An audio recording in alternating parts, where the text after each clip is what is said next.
Biblically Centered Kids.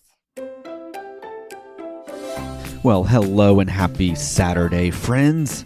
I hope you're enjoying your weekend. Today is August 24th, 2024, and my name is Mr. Johnny. Welcome back to the Biblically Centered Kids podcast. We are so happy to have you here today. Hope you guys are enjoying your weekend, maybe a little break from school for those of you who have started already. Is there anyone out there who hasn't started school yet? Well, I bet it's happening this next week, isn't it? Yep. It's going to be a lot of fun. Going to be a great semester, great school year. Well, you know how on Wednesday's episode of this week, one of the questions I asked was, what is the smallest planet in our solar system? Well, the answer, as you remember, is Mercury. But not too long ago, we used to consider Pluto the smallest planet. It's also the furthest planet away in our solar system. But not too long ago, it actually was demoted from a planet to a classification called a dwarf planet, which takes it out of the proper classification to be considered a planet in our solar system. They made this decision on this day in history back in 2006. Pluto, you'll always be in my heart. Also on this day in 1932, American aviator Amelia Earhart took off from Los Angeles, and when she landed in Newark, New Jersey the following day, she became the first woman to complete a solo non-stop flight across the United States. And hey, we also have a fun little holiday today, which it might be a little too late to celebrate this one, depending on when you're listening to this, but maybe you could do breakfast for dinner, because today, August 24th, is National Waffle Day, so please pass me the syrup. And we'll welcome any occasion to indulge in this iconic international treat. With so many varieties, you got Belgium, Hong Kong, stroopwafels, galettes, to enjoy in countless ways, from adding classic toppings like obviously butter and syrup, but then some people do fruit and chocolate, peanut butter, bananas, to waffle sandwiches, and some people even use waffles as hot dog buns. But we love trying them in all sorts of the varieties. The Belgian waffle made its way over to America during the 1962 World's Fair in Seattle, but it actually wasn't popular until the 1964 World's Fair that was hosted in Queens, New York. The waffle was originally known as the Brussels waffle. Its defining factors were its crispy exterior and light, airy, and fluffy interior. It was served both plain and then sometimes with whipped cream and sliced strawberries. No one was really attracted to the Brussels waffle, but the family selling them in Queens realized it was due to the name. As soon as they advertised it as a Belgian waffle, they saw a spike in interest from everyone, and it became so popular. So break out the Eggos or get fancy and break out your waffle iron and enjoy the crispy, fluffy delicacy today.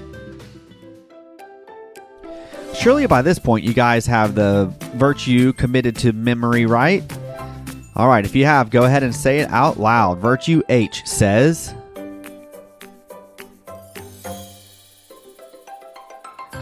music to my ears. Good job.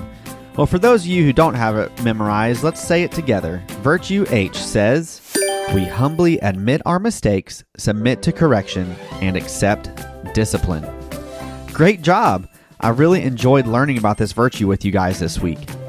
Are you guys ready for a fun game? That's what I thought. Today we're going to play Guess the Sound. I'm going to play an audio clip of a sound effect, and you will have to see if you know what it is. Are you ready? All right, here's the first sound. Ooh, that sounded familiar. Let's do it one more time. Yep, that's someone opening a soda can. Did you get that one? All right, next one. Okay, that one's a little trickier. Let's do it again. Did you know what that was? Did it sound familiar to you at all?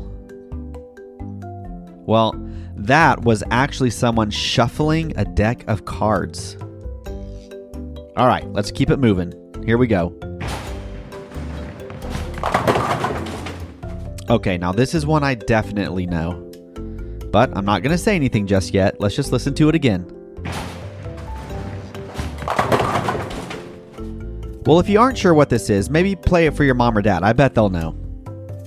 Okay, it's a bowling ball hitting some bowling pins. All right, next one. Whoa, this one was a little scary. What was that?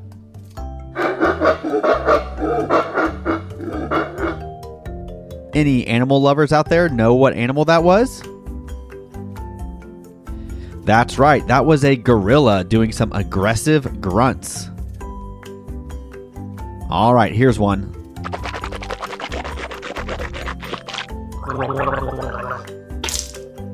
All right, well, this one's pretty easy. I don't even think I need to play that one again, right? Yeah, of course, it was obvious. It was someone gurgling and spitting out mouthwash. At least their breath is fresh now. All right, next one.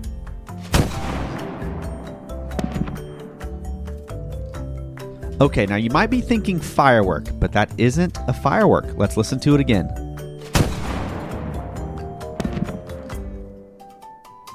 That is actually a cannon being fired. Any of you kids ever been around a cannon being fired? Shiver me timbers. All right, next one.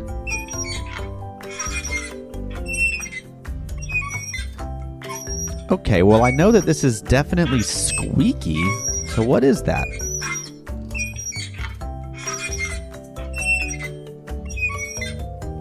This is a swing at a playground. And I would say it's in desperate need of some lubrication because that is squeaky. All right, next one.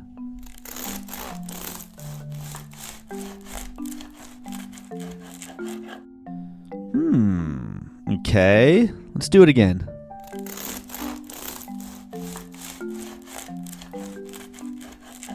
Did you guys guess this one right?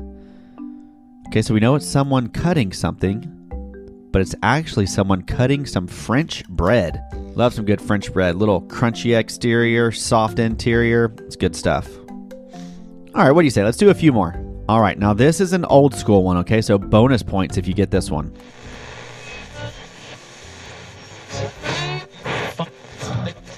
Anyone know what this is? Well, we live in a digital age, so I bet this is not as common for most of you.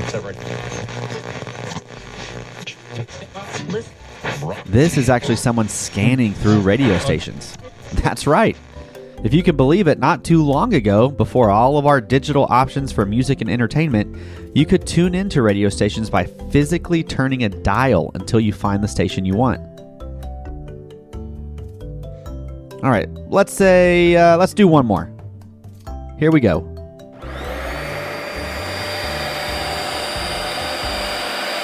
All right, I hope most of you recognize this one. This definitely leaves your carpets in better condition. Any guesses? Of course you knew what this was. It's a vacuum cleaner. Great job, kids. Well, I hope you got most of those. This was a pretty fun game, wasn't it? I'll throw it in the rotation a little more commonly so we can play it sooner rather than later. And hey, tomorrow, Miss Danika is going to be here leading us in a draw-along, so be sure to tune in, okay? All right, until next time.